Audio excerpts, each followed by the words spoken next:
Hello and welcome to your Tuesday, the State of Scottish Football episode. I am your host, Colin Byers, in the host position for the first time, as you could probably tell. We are live on Facebook, Twitter, YouTube, Twitch, and LinkedIn. And joining me with tonight is Robbie. Robbie, how are you this evening? Yeah, I'm very good, Colin. Good to be here and chatting all things Scottish football. We'll wing it tonight. I think is going to be the way to do it. Yeah, definitely. Both had very busy days with work, but we'd not let the slide down, would we? No, but we've got plenty to talk about as ever. We've got reaction to the Rangers AGM. Scottish Cup draw, of course, was made yesterday for the fourth round. The 12 Premiership sides were added to there. We've also got games on tonight, including Motherwell and Dundee United. And we'll also have a look at the games, the remainder of the Premiership games. It's got to be on tomorrow as well. So lots to get through. But we'll start with the Rangers AGM then, Robbie. It's the first AGM with the new manager in place as well.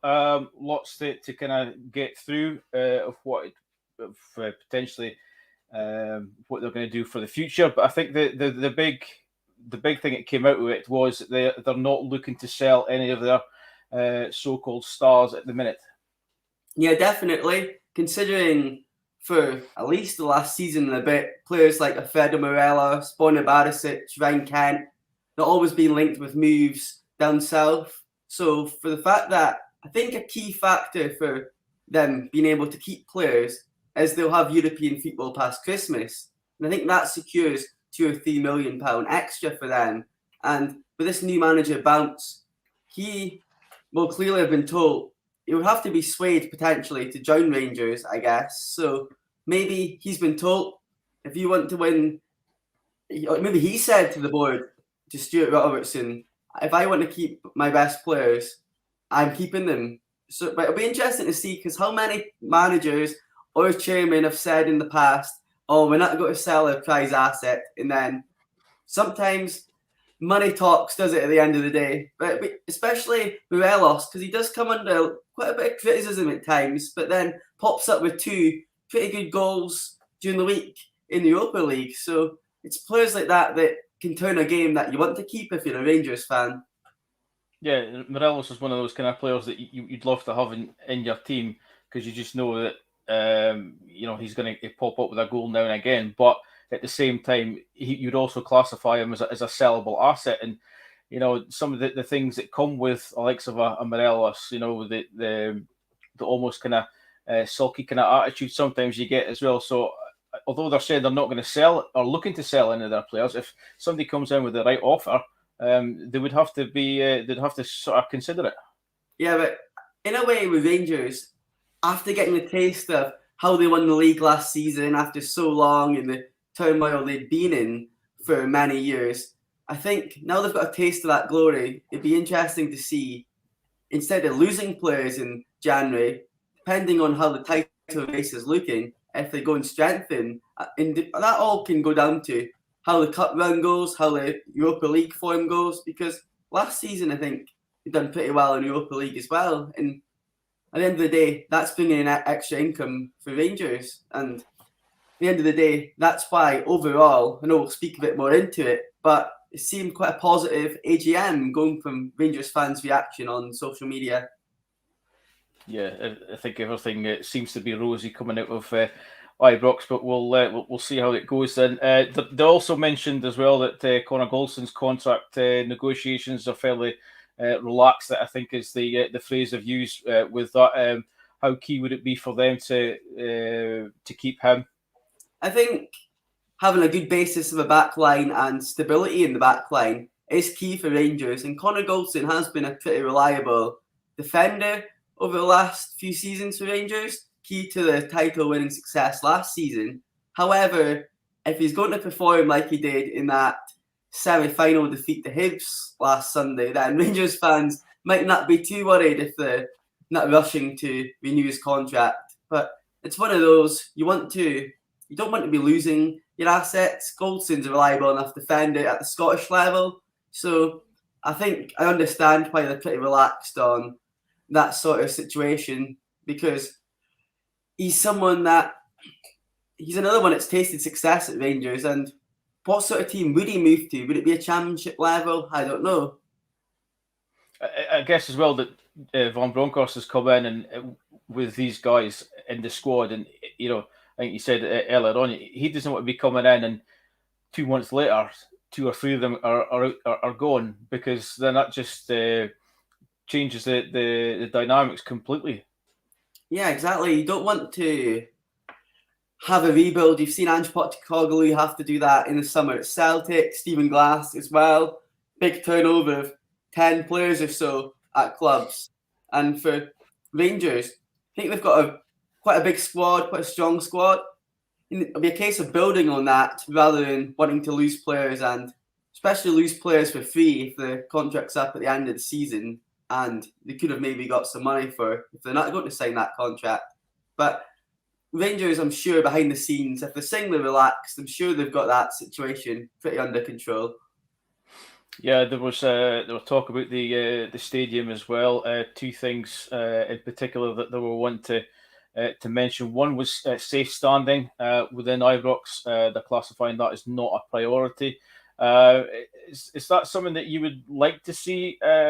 Maybe not, obviously, at Ibrox, but in other grounds around Scotland?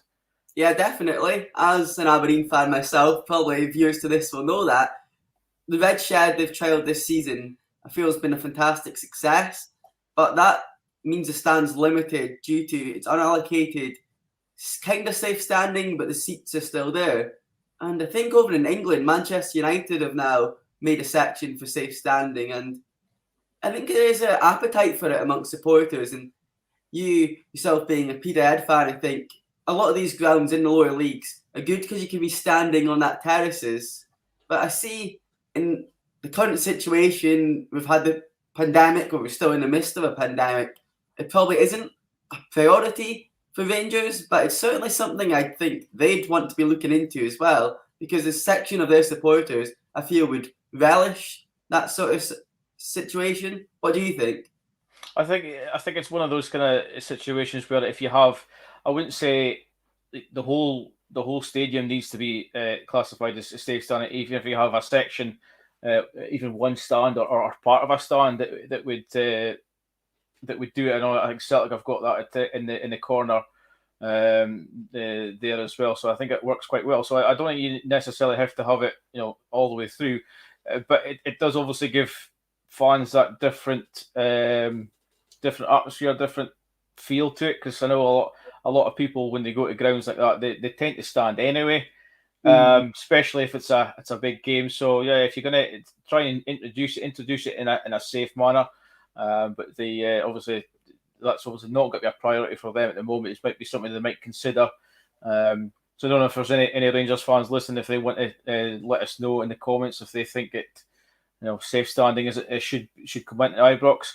You can let us know. But the other thing to do with this, the stadium, was perhaps naming a stand after the one of their managers, Walter Smith, which I think myself and I think it was David spoke about it just after he died, that would be one of the things that they should be doing or should be looking to do.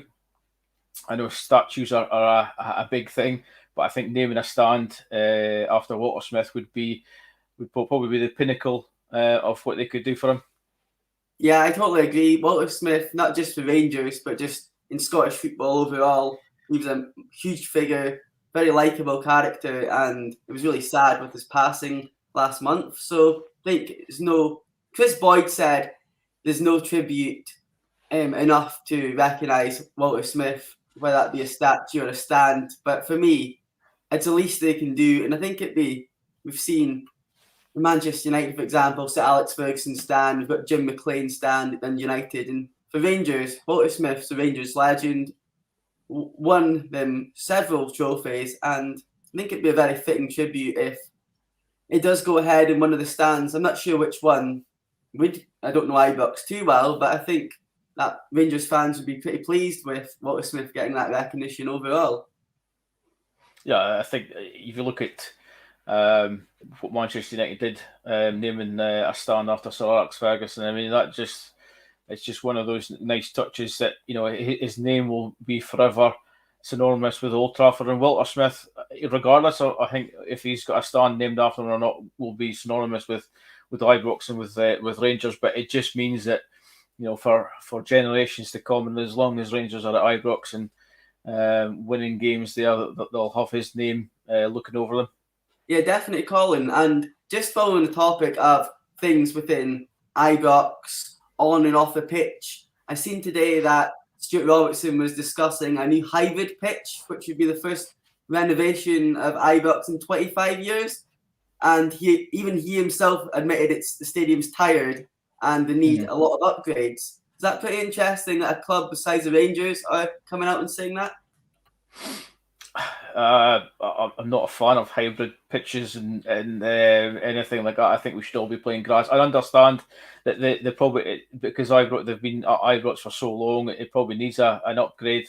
The pitch, I don't know how well the pitch is looking at the moment, but you know, if they're going to try and attract some big name players from European football, the pitch needs to be almost like a bowling green these days. They need to try and change their style slightly and get it in. So if they want to do that instead of the safe standing, then so be it. I would prioritise it the other way around, but that's just me. But that's them. But they've always, what the general consensus is coming out the AGM is that everything is going in the right direction for Rangers in terms of financial stability and what's going to be happening over the sort of next 6 months, which, you know, Rangers fan, you must be absolutely thrilled about, and because there's always that kind of niggling in the back of what's going on and reasons why, you know, maybe Steven Gerrard left, but you know, they seem to be on an even keel at the minute. Yeah, definitely. I guess with the Premiership trophy sitting on stage, it's hard to really point much fingers at the running of the club, and they're still in a great position in the league at the moment. So overall, positive feeling for the AGM, and I'm sure any Rangers fans watching this will agree. But let us know in the comments if there's anything you picked up on from the AGM that we maybe missed. I just kind of think if they are looking at, you know, being financially stable, is there any of these players that are at Ibrox at the moment that they might think they could move on? You know, we always talk about Patterson at right back. He seems to be playing more games for Scotland than he is at club level. So is he potentially one that could move on? Yeah, I think for Rangers fans, they'll probably hope it's the other way around at fullback and it's James Tavernier that moves on, because despite being captain, I know Barry Ferguson said criticism of Tavernier has been a bit harsh amongst Rangers fans, but for me, he probably is a reliable enough defender going forward and against most teams in the league, but his place in the team is kind of halting. As you say, Nathan Patterson, fantastic young fullback, playing more games for Scotland, so he might be one that Rangers would want to cash in on, but then again, could you see him being Rangers fullback like Alan Hutton was for many years to come? Nathan Patterson, so it'd be an interesting one. It's not a player I thought they might be wanting to cash in on, but depending on how he's feeling, because he's at that age where you want to be playing football every week. Yeah, if you're a footballer, you just want to play football in that setting, and if it's going to affect potentially his ability to get into the Scotland squad or Scotland team, then I think he should be. I guess he'll be waiting to see how the new manager takes him, because you never know. A change of manager might just be the thing for him to get him back into the team again. Yeah, I think that's totally true. Because I did see yesterday, Chris Commons, ex-Celtic in Scotland, was saying that Nathan Patterson should look at his long-term future and maybe seek a move away. And I feel for a young footballer like that, you could stay at Rangers, win trophies, but if you're not playing every week, then what's the point? Because, yeah, I don't think either of us have had the career that Patterson's going to have, but you just want to be playing football at the end of the day, and we've seen the glimpses especially the last couple of Scotland games, just what a quality player he can be. So from a Scotland perspective, I'd love to see him maybe pile his trade at a top-end championship club, or maybe even higher and low-end Premiership club in the next year or so. If not January, you just never know. Yep, so we'll move on to the Scottish Cup draw then that was made last night after the Brecon and Darvel game. Fourth round, obviously, all the Premiership sides are now in the draw. A few tasty ties it came out. That what was any ones that sort of caught your eye then? Well, I think Kilmarnock Dundee United is probably going to be one of the closer games in that draw. Two teams Kilmarnock obviously just relegated for the first time in many years last season. Dundee United having a pretty good season. We've got to speak about them in more detail later. I think that'll be a tasty fixture. A lot of the, as we say, Rangers got a home tie, Aberdeen got a home tie. A lot of the bigger teams, Celtic and Hearts, both got away ties, but against teams they should beat. So it's an interesting cup draw, to be honest. And as an Aberdeen fan, you always hope in the cup to get an away draw of somewhere you've never really been before. But going by the current form of Aberdeen, getting a home tie against Edinburgh City can't be the worst draw possible at all. And it's playing against a team that have not played in my lifetime anyway, as far as I'm aware. So I think it's some very interesting games. You've got an all-Premiership clash between Livingston and Ross County, and we've seen that in the Premiership this season. It's hard to predict these games between. It's so tight, anyone can beat anyone. So, looking at that draw, it's exciting. And another local team to where I guess we're both from up in the northeast, Banks of Dee, them getting through to this fourth round of the cup at home, a home tie for them. I think that's really crucial. Raith Rovers will be no mean feat, seeing what they've done to Aberdeen in the League Cup, but Banks of Dee, you just never know. Yeah, they're playing in the North Super League, but you just never know in games like that. They might thrive. We've seen in the last round, Clydebank and Auckland Talbot beat teams you wouldn't have expected them to. So who knows? What was the ones that struck your eye? Was there any ones that?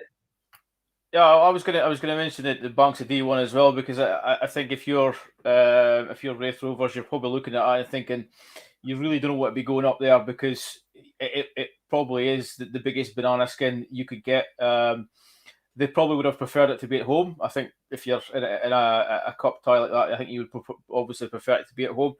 But having seen what they did in the last round, Banks of D will be fairly up for it. And Raith Rovers will, I think they'll obviously be professional about it, but they just that'll be probably one of the ones that they would have liked to have avoided. But as I said, you just never know what's going to happen. And you look at something like Ayr United against St Mirren as well. St Mirren going to Ayr, they probably wouldn't have liked that either. So I mean, there's loads of ties in there that it could potentially have kind of shocks in it as well. I even mentioned the Aberdeen one as well. I know they'll be heavily fancied against Edinburgh, but the form that they're in, and if Stephen Glass is still there, that could be the final nail in his coffin. So Edinburgh will probably go there thinking that they might have a chance. Yeah. I don't think Pittodrie's saying it we park that day for that game. I don't think, unless they're smart and try and get the ticket prices down. But it's another one of those where they think, okay, if we slip up here, that could be the end of it for Glass. Yeah, I totally agree. I think the games are on the 22nd and 23rd of January. So by then, a lot could have happened where a lot of these teams' fortunes, because Edinburgh City, mixed start to the season, but as we say, Aberdeen 5 points off the drop at the moment, but 3 points off the top six. And as I mentioned, just shows how close that top six, the whole league is really. You look at Hibs, they've got a home tie, but looking against Cove, the Queen of the South, you'd expect them to win against either of those games. But Cove Rangers, the fact that they got a draw against Queen of the South shows that League One, the top end of League One and the Championship bottom end, there definitely must not be much in it between a lot of these leagues. And even speaking about Banks of Dee, they beat East Fife. I've always said this for a few years. Teams like Banks of Dee could easily be in the Highland League because they've got the quality there to do so. Another one I'm going to pick out as well is Alkmaar and Celtic, purely on the basis that Barry Ferguson being the manager of Alkmaar going up against his old rivals in Celtic, which I think that's a story in itself. I think that will be one that the media will just be clamoring all over.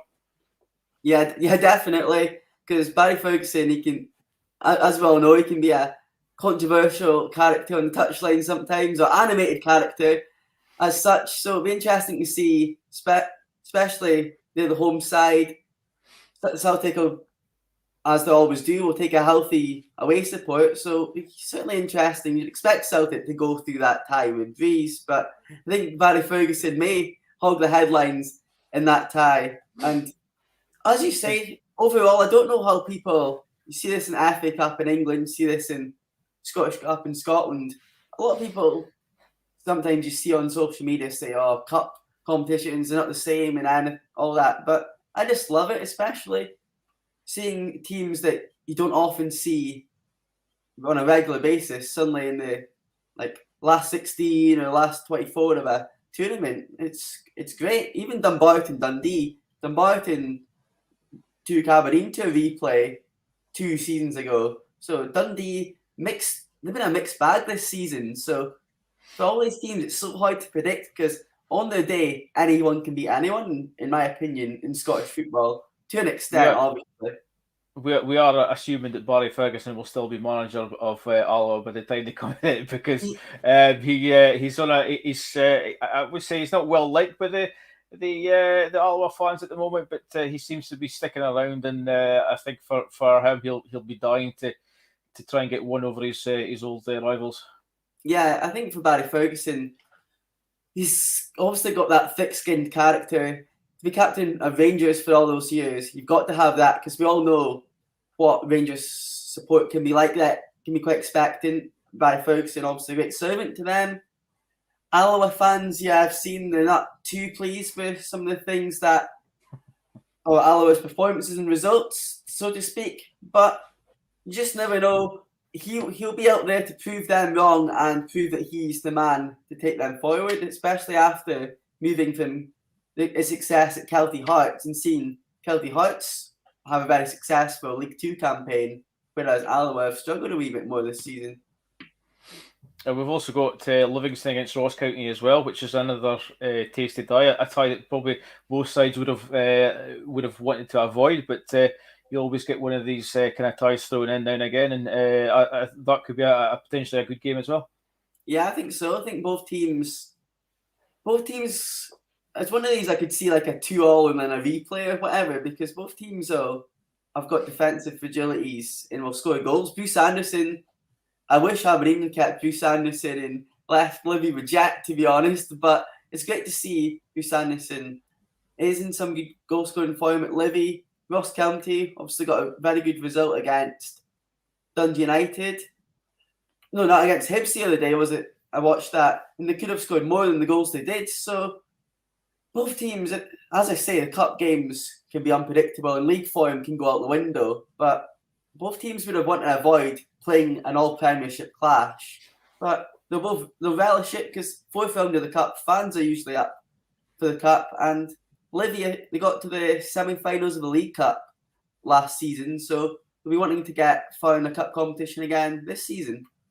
And Auckland, as you touched on as well, being rewarded with a home tie against Hearts, and again, it's probably one that on paper you would think Hearts are going to steamroller them, but as we've seen on Saturday, you just never know. And Auckland's got a good history with the cup as well, and I believe that the last time that the two sides met, I think Hearts went on to the final, so they were hoping that they do the same again.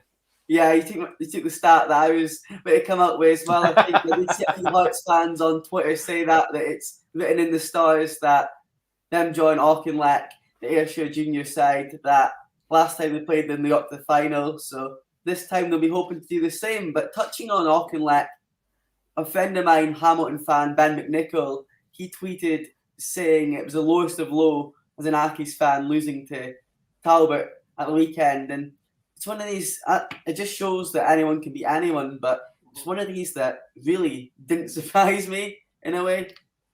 Yeah, I know it's just one of those because Hamilton aren't doing that particularly well, and are kind of struggling a bit. So it was probably ideal scenario for Auckland.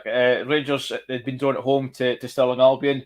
Again, one you would think it would be a home bunker, but Stirling Albion would probably be extremely happy with that one.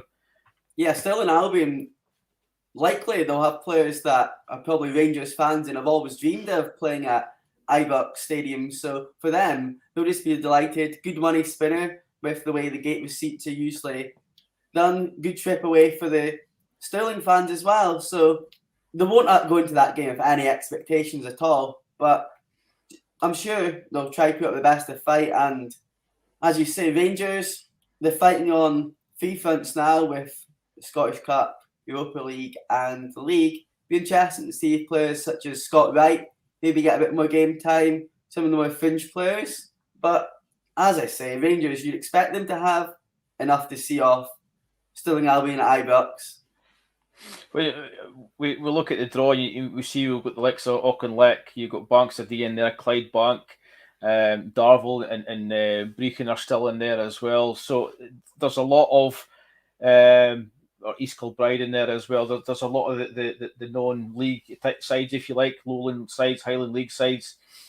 Does this just show you how good Scottish football is down the pyramid, and we should maybe look at maybe opening up the pyramid a little bit more rather than just having one up if they get through a playoff? Yeah, it's good they introduced the playoff, but they shouldn't be so restricted because, as I say, I've said this for a few years now, that Banks of Dee are probably good enough to be playing in the Highland League, considering you see some of the teams in the Highland League really struggle with form and go a season without victory. Banks of Dee, Stonehaven and the likes probably could do that at that level. And I think it does show that maybe Scottish football, either the pyramid restructure, something that's been talked about so often, or maybe just even 2 up, 2 down, because there's teams we've seen before in League 2 that just, no disrespect to them, but they offer nothing to the league. Compared to it's been teams in the Highland League who would offer a lot, but have been restricted and can't get promoted. So I think it is exciting and good for Scottish football to see this. Even like Dival, was watching the game last night, Beacon and Dival, obviously that'll go to a replay, but Dival, the ambitious South of Scotland League club, I think they are. So it's good to see these clubs show ambition. We'll speak about Queen's Park later on in terms of that, but it's good to see within Scottish football these teams, and as I mentioned, different teams from what we might each season brings a surprise, like Clyde Bank beating Clyde 2-0. We'd have expected that to be the other way around. So it's the magic of the cup at the end of the day, Colin. Yeah, and that's what it's all about. I mean, you said you kind of touched on it there about it's sides almost not offering anything in terms of what they can do for years. A lot of these sides were almost sort of coasting each season, knowing that they weren't going to get relegated. They're always going to have a place in the league, and then suddenly once the playoffs or the pyramid was opened up, you see sides disappear, and they haven't come back up again, which is a marker of how good the Highland League is, the Lowland League side leagues are. And Brechin, as you'll know, although they're sitting second or third at the moment, don't look as though they're going to get back straight up after their relegation last season. Yeah, no, and just to think that Brechin was in the Championship only about 4 seasons ago or something, or 5 seasons ago. So it shows a turn of misfortunes, really, or mismanagement, whatever one you want to look at, can put you into the Highland League. And as you say, it's one of the most competitive leagues.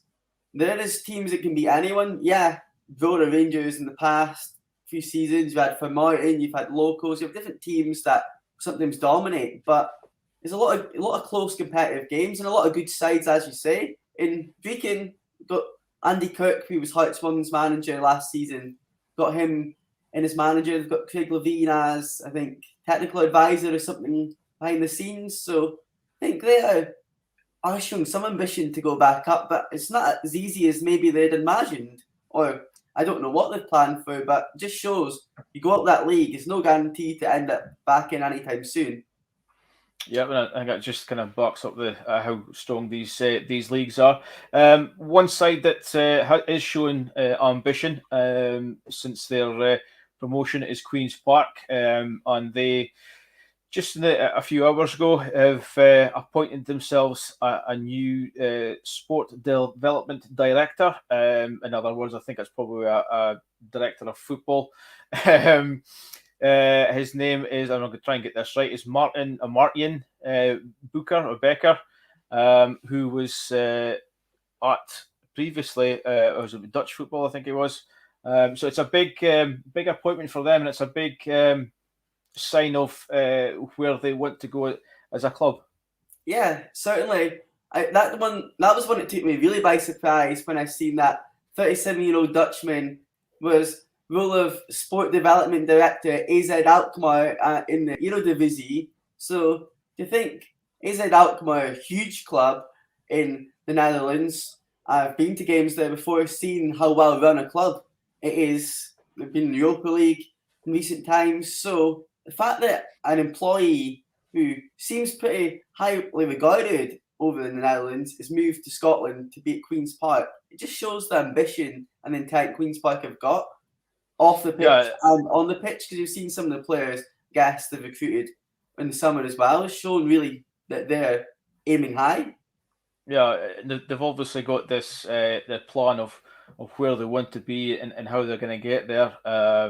He's obviously a big part of that. As looking at it from an outsider kind of point of view, does a League One side really need a director of football? No, absolutely. I don't think so. But if Scottish football wants to grow and develop, maybe it's something as the game develops that be more of that. But I know it's got to be close at the top this season. You've got Cove, you've got Queen's Park, Falkirk, maybe. I don't know. You've got a few teams up there fighting for promotion, and obviously you've got a playoff place as well. But I can't see Queen's Park in League One for too long. I think Leanne Dempster, the chief executive, has got very high ambitions. She led Motherwell and Hibs to great success in the past, and not sure how far you could take Queen's Park, but it's a very ambitious appointment and exciting, I can imagine, for Queen's Park fans and Scottish football fans. I guess if we asked a Falkirk fan if a League One side really needed a director of football, I think we'd know what their response would be.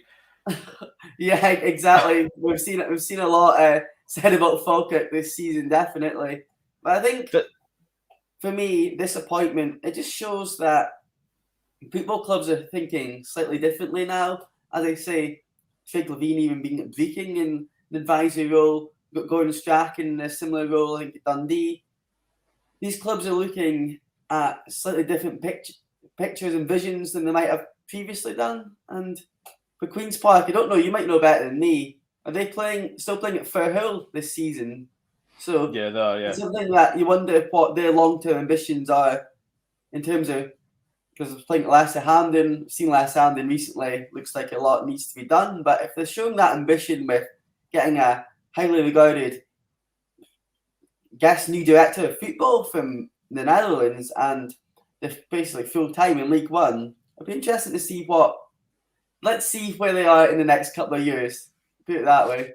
Yeah, what you don't want to see is them doing a Gretna and everything going horribly wrong. But I think a lot of clubs have probably learnt from the Gretna example. Yeah, for sure. It's something that, being a North East guy myself, I've thought, not worried because I don't support Cove Rangers, but I've always thought Cove maybe, yeah, they're backed by a bit of oil, and I think the Ace Group sponsor them, but the signings they made in the summer of guys like Ian Vigurs, Ross Draper, Shea Logan, Jevon Anderson, I was thinking, for Cove's level, that must be very high wages. Are they going to end up putting so much into these players that they do a Gretna? But I don't think Cove or Queen's Park, we both wanted to end up doing similar at the same time in terms of investing quite a bit in the football operations. But I think, as you say, most teams, would have thought would have learned from Gretna's demise that that's not a good situation or place to be in as a football club. Yeah, so we'll watch that with open eyes and see where it takes them. As you said, that they're obviously very, very ambitious. So we'll get on to the football then. Motherwell play Dundee United tonight, 7:45 kickoff. If you look at the table, Dundee United are currently sitting fourth on 25 points. If they win tonight, could go above Hearts at third. Motherwell in fifth, 4 points behind Dundee United, so it's a chance for them to close the gap. So it should be a fairly entertaining game. Yeah, I think it'll be a really exciting game. It's one that, if I could, I'd probably have wanted to report at or be at, because I think it'll be two sides that I'll be out to win. As you say, I know it's 4 points separate, Dundee United in fourth, Motherwell in fifth, but both teams that I've had, well, Dundee United is one that I've spoke highly of this season. Motherwell as well, they've got some good results, but poor defeat. Graham Alexander wasn't happy at the weekend. Poor defeat for them against Dundee. Let my coupon down as well, so wasn't too pleased. But they did have Sean Goss, Mark O'Hara, Robbie Crawford and Liam Donnelly all missing at the weekend, so it'll be interesting to see if any of them maybe feature tonight. And Dundee United, as you say, it'd be interesting. Tam Kurtz, I think, is doing a fantastic job. Some people might say that Dundee United are overachieving so far this season, going by the league position, but just shows new youngish manager coming in. A lot of people maybe wrote him off that appointment, but he seems to be getting the best out of that Dundee United players, and I think he's just made a change in captaincy as well during the week. Callum Butcher, I know, was captaining against Aberdeen, but he got sent off in that crazy, incredible game as such. But I think, I'm not entirely sure. You might be able to fill me in if we got appointed captain at Dundee United, but I did see that he has made changes on and off the pitch, and I think Dundee United have only lost one of the last 5 meetings with Motherwell, so they'll be pretty confident going into that game, even though it's away from home. Yeah, if you look at Motherwell, they're fairly, I think, inconsistent would be a polite way to put it. Having not won a game in their previous 4 or 5, they then beat Aberdeen, and then they beat Hearts 2-0 in both games. So they score 2 goals and keep a clean sheet, but then go and get beat 3-0 by Dundee the following game. Motherwell seem to be in and around that sort of top 6 quite a bit, but there's something that's just stopping them from being a consistent top 6 team. Yeah, I think so. You see guys like Stephen Robinson was manager at Motherwell. They was consistently like 3rd and 4th. Done very well with him. I think Graham Alexander, you look at this season, 6 wins and 6 losses with 3 draws for Motherwell. So you sum it up so well, saying inconsistent. I think if Kevin Van Veen was playing against Aberdeen every week, you'd love it, because he scored every time he's played against Aberdeen. Whereas it's getting that tune out these players on a regular basis is probably Alexander's problem. Yeah, I think if you look at the amount of goals that they're scoring, or the lack of goals that they're scoring as well, Tony Watts got 7, Van Veen, as you mentioned, has got 4, and that's pretty much it in terms of the goal scorer. So there's not enough goals throughout the team, and I think that's something that they might look at in January. Yeah, for sure. Well, Tony Watts won that. I think he's finally finding his feet. He's had a career where he's moved about a lot. Now he's at Motherwell. I watched him in that Hearts game earlier in the season for Motherwell and putting some shift and ruffled up that Hearts defence, especially at that point. Hearts were undefeated in the season. He created a lot of chances out of nothing. So I think Motherwell have got a good asset in Tony Watt. As I say, Van Veen is someone I think they can work on, but for them, they'll be looking at adding more goals to their games. But one thing I noticed about Dundee United, Ben, looking at the stats for this, they've only won one of the last 19 Scottish Premiership fixtures played in midweek, either on a Tuesday, Wednesday, or Thursday. So that is big. It's been reading in a way for Dundee United fans when they have a game on a midweek. That is a start and a half. I applaud you for that one. Yeah, 7 draws and 11 losses there for Dundee United. Only one win over Kilmarnock in December 2020. which I happen to be at actually. You mentioned Dundee United. They've gotten off to a good start under the new boss. As you said, young manager. Maybe wasn't the appointment that a lot of people would have wanted, but I think he's silenced a few of his critics. Just hit a little sticky patch as you'd expect any team to go through. Some teams sticky patches are a little bit longer than others. I'm not going to mention any names in there, but they've only got one win in their last 5. So this is a big game for them if they're going to try and establish themselves back into that third spot again. Yeah, because you look at from the end of September, getting a draw with Celtic, then beat Hibs 3-0, then United beating Motherwell. And since then, you speak about teams and being inconsistent. Dundee United are the same. But I think Tam Kurtz is playing some good football. Dundee United, it's built quite a good squad with some experience as well, like guys like Charlie Mulgrew, getting him back to Dundee United. But as you say, some of the results, they got that win over Aberdeen, but then a draw with Ross County at the weekend. It's one that's really hard to predict. If I was a betting man tonight, Dundee United and Motherwell would be one that, well, you could use my stat and say favour Motherwell going by the midweek games, but it's one that both teams are wanting to go in confident, and say Dundee United do win that game, that gap really opens up. That would end up being a 7-point gap between 4th and 5th. So it just shows that a lot of teams could end up getting dragged apart, because that's 7 points already between Dundee United and 4th and Hibs and 6th. So the less said the better about where my team Aberdeen might end up this season, going by how far these teams such as Dundee United are getting ahead of everyone else. And it's credit to Tam Kurtz. Hearts have had so much plaudits this season, and they've had a little sticky patch in recent times. So as you say, every team will have throughout the season at some point 2 or 3 game spell where some teams might not play well and still get that result. You might have that sticky game, but I think Dundee United could surprise a lot of people and maybe minimum top 6, but we're looking at a top 4 finish for them. And that would be a very good season. Yeah, if you look at their fixtures they've got coming up after tonight, they've got home to Celtic, they're at home to Livingston, then away to Rangers, then they've got Hibs after that. So it's a big 4 games that they've got coming up to Christmas time. Yeah, certainly think those games, as another, it's a theme of this show tonight. It seems so hard to predict Scottish football, and that's why I love it.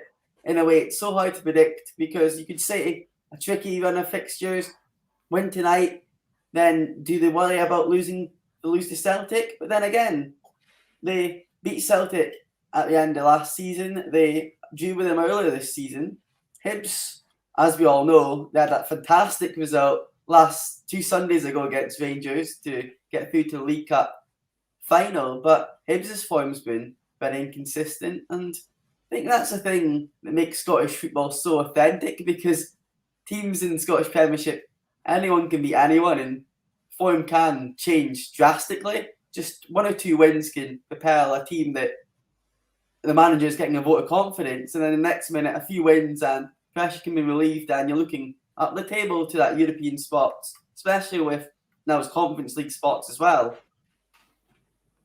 Yeah, there are other games on tonight as well. The SPFL Trust quarterfinals is tonight as well. We won't go into too much detail into those, but we'll just touch on them briefly. Cove Rangers against Rangers B, Hamilton against Kilmarnock, and Inverness against Raith Rovers. Also in the 45 kickoffs as well. Where do you see how do you see those games going? There's so much talk about B teams this season, and obviously the function Rangers and Celtic B teams results. But my previous theory, which a lot of people had before that, because it was Rangers that instantly attract attention in terms of fans to games, hasn't been the case. But you'd expect a team like Cove to go on tops against Rangers B, who are playing in the Lowland League. But I was just waiting to say right now, I wonder what team Cove have put out, but I'm just checking. Full team, Vigors, Fivey, Logan, Megginson. So it's a quarter final. They'll want a bit of silverware, as we spoke about, ambitious club. I think Cove, we certainly want to watch out for. They should be able to beat Rangers Youth. But I think all the games tonight in the SPFL Trust Trophy will be close games, but it's a tough one to call because where's these teams' priority depending on where they're lying in the league? They might be thinking, well, do we want this trophy? Do we want these extra games? Because a lot of these teams will be part-time. But then I'm putting my money on Cove for the trophy. I tell you. What are you thinking about these? Well, you look at the likes of Kilmarnock and Hamilton, and you're saying there, do they prioritise these as games that they want to win and go on and win the trophy? If we get at a quarter-final stage, you probably think, you're potentially 2 games away from winning it. So why not? Yeah. Go out and then try and win a trophy, even if it is classified as it isn't a major trophy, but it's a trophy nonetheless. Yeah, was it not previously called the Tonics Tea Cake Cup and the Iron Brew Cup, I think, in the past? But Hamilton, you mentioned Hamilton in terms of that dreadful, I'm sure they wouldn't mind me saying, that result against Alkmaar, like Talbot, in the Cup. I say, where's these teams' priority? I know they'll want survival because they don't want to end up like Partick Thistle and add a back-to-back relegations. But they'll be wanting to show that Hamilton support because we've seen Hamilton usually do have a core of hardy souls that go regularly. We've seen even them get disgruntled. So they don't want to get any worse in terms of knocked out another tournament in more animosity. But Kilmarnock, Tommy Wright thinks a very safe pair of hands for Kilmarnock, and I think he would treat a game very professional and would want that silver as well. And you do make a good point.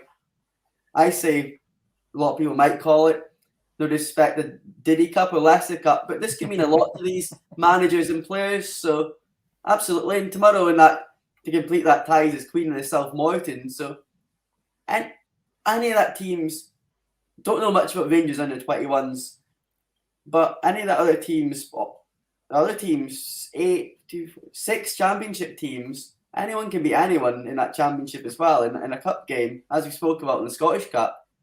Really unpredictable. Inverness have had a good start to the season, but I've watched Raith Rovers a few times and they play pretty good football. Maybe not always get the results they want, but they have a go, and that's what I like about it. John McGlynn's side. Yeah, I'm just wary of the times getting away from us slightly, so we'll get on to tomorrow's games. Then we'll briefly touch on those. The 4 games in the Premiership tomorrow, starting with Aberdeen against Livingston. Obviously, you'll know all about how things are going at Aberdeen at the moment. It's now looking great for Stephen Glass at the moment. He seems to be getting the backing of the chairman. How do you see this game going for them tomorrow then? Well, Aberdeen deplete. Don't want to make the excuses, but they haven't really had the settled squad at all this season. For having such a big squad, been a lot of injuries. Stephen Glass, quite rightly, I guess, has had a bit of criticism in terms of the form this season because got 8 defeats so far from 14, the exact same as bottom of the table from Ross County. So it's not great reading for Aberdeen fan. Only 1 win away from home. They've got to look at it. Home game against Livingston.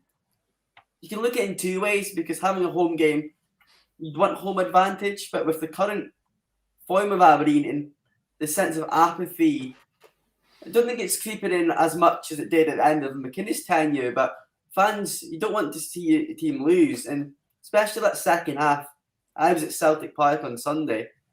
Yeah, there was only 1 goal in it. Some folk would say, oh, that's respectable, but didn't show much attacking intent at all that second half. It was kind of went in the halftime break, 1-1, and just thought, oh, we'll try, see what we can do from here, hold on to it.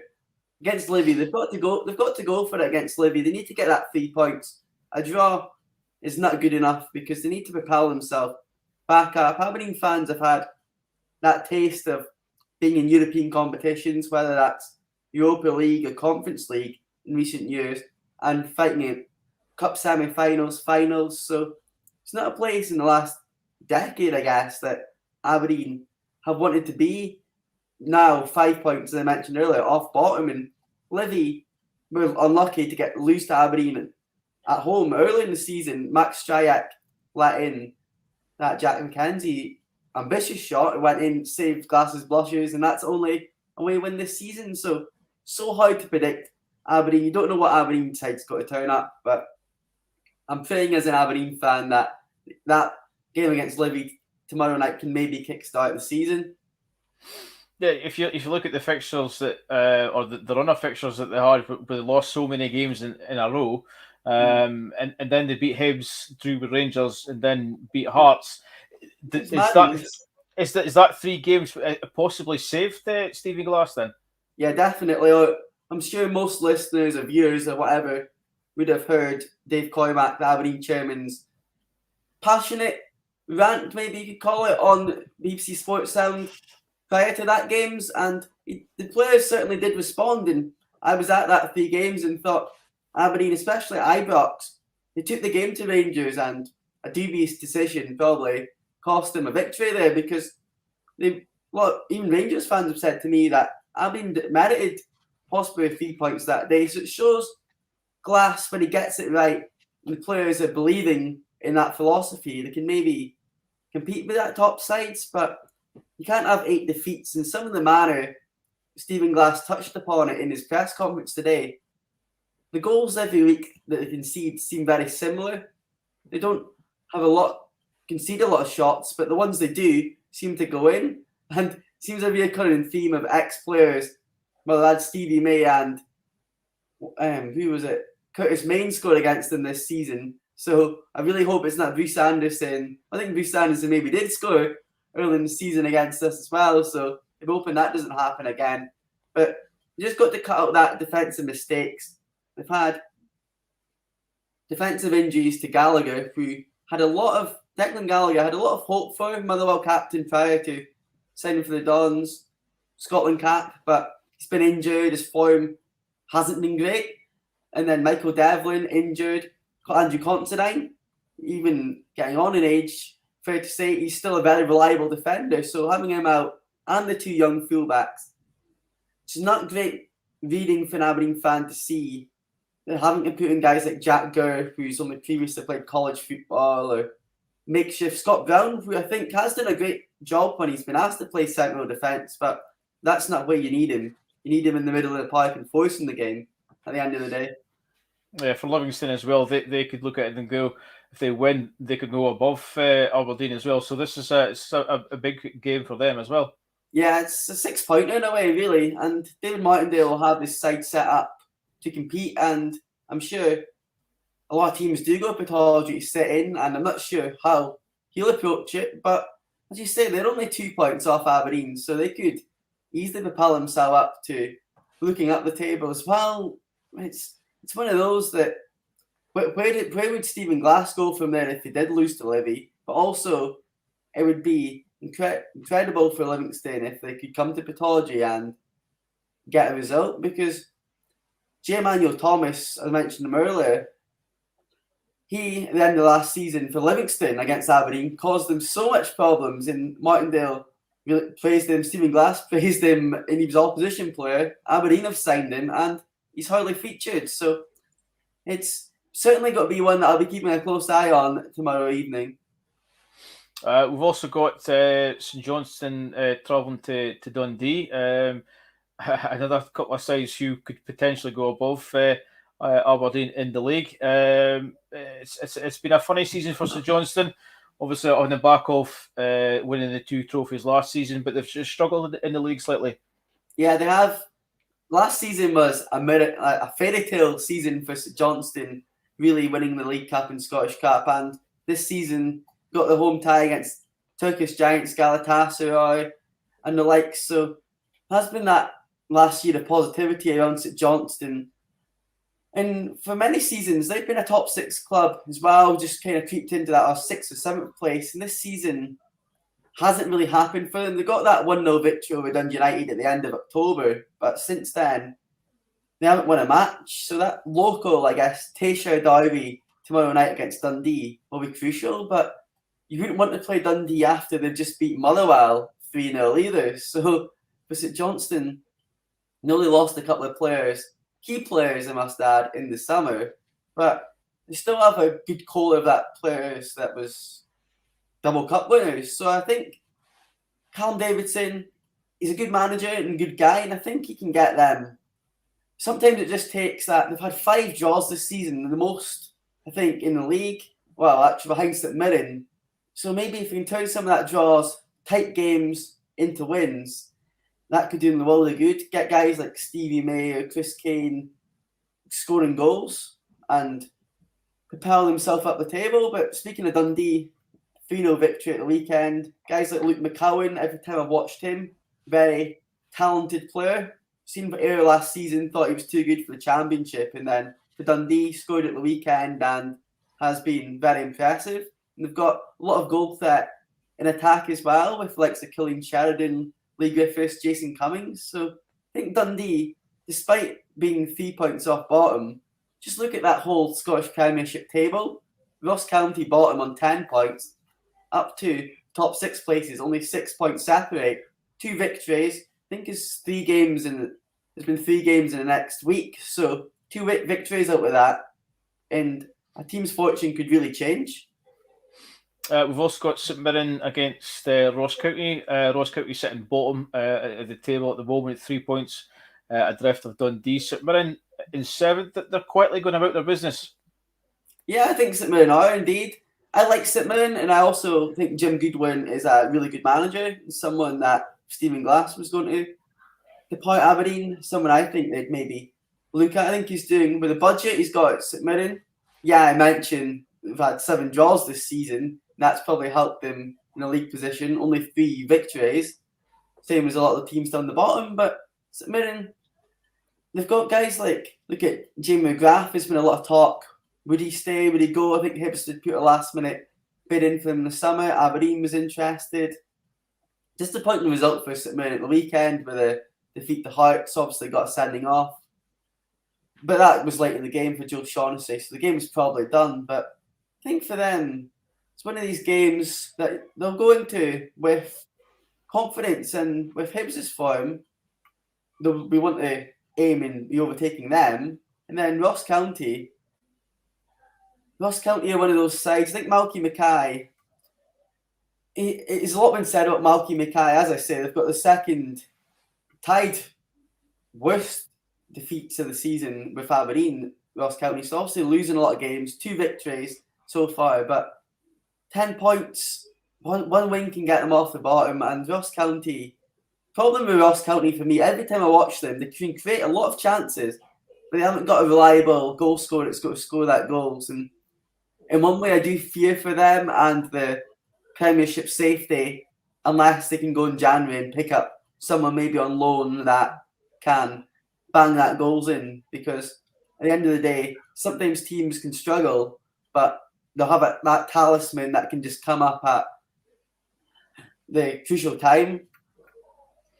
Final game tomorrow then is Easter Road. Hibs against Rangers. Rangers obviously top, 4 points ahead of Celtic.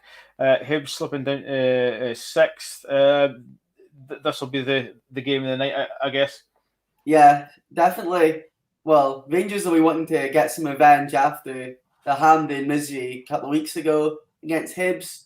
Hibs Martin Boyle obviously raced into a early hat-trick. But then, off the back of that, Hibs' form hasn't been. He got that victory at the weekend against St Johnstone. Craig Bryson got sent off at half-time, game turned. But with a tasty fixture, I tell you, between that 2 sides, both sides will be up for it. And Rangers won't be wanting to slip up at all. Won't rebuild that momentum under Giovanni Van Bronckhorst. Put that cup semi-final defeat behind them against Hibs and please that Ibrox faithful, really. I know it's at Easter Road, but it's one of these things that Easter Road can be a tough place to go to, but Rangers, I think there's just got to be too much of that just willingness to prove people wrong that they can compete in these big games, especially against Hibs, because I've seen the disappointment on the face of the Rangers fans after that Hibs defeat, and it wasn't great. Yeah, it's an intimidating place, can be Easter Road, especially if it's full on on a Wednesday night, and that's what imagine they'll it be will hoping be. for. Yeah. So it should be good games all on tomorrow night. But that'll be our time up, I'm afraid. The hour has flowed in. We've managed to wing it. Yeah. we've muddled through. Yeah, I've really enjoyed that tonight. Great to speak about the Rangers AGM, speak about the Scottish Cup fate, United versus Motherwell game tonight, which is live on Sky Sports, which David Reid from the State of Scottish Football pointed out to Tam Kurtz, and also great to speak about the fixtures tomorrow. So I'm off to watch Scotland women's national team against Spain tonight, 8 o'clock kickoff.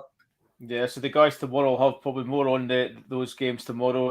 I think it's Regan, Jenna, and Michael that's on tomorrow. So from the two of us, we do hope you've enjoyed watching us tonight. Whatever you're doing, enjoy the rest of your night and stay safe out there. Thank you. Thank you very much.